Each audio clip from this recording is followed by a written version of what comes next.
Have you ever hurt yourself because you weren't careful and patient enough?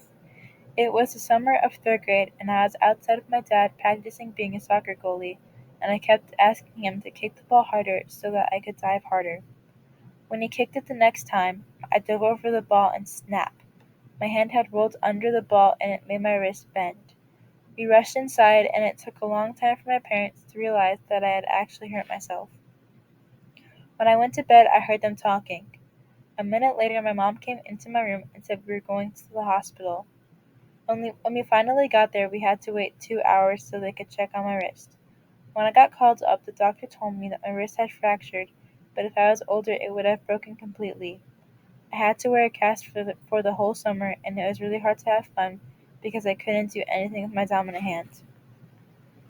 2 years later, I still had a mental block in my head, and I couldn't dive during a soccer game, even when before games my dad would have me practice diving. I told myself I wasn't scared, but I still was.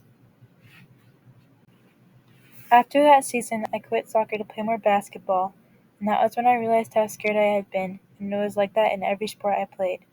But when I started my club basketball team, I dug a little bit more out of the hole that I had gotten myself into. Now I am not so scared to get a little hurt, because when your broken bones heal, you need to heal also. So I believe in being brave and trying new things because it is good for you, and being afraid to try those things because you're scared you'll get hurt is not.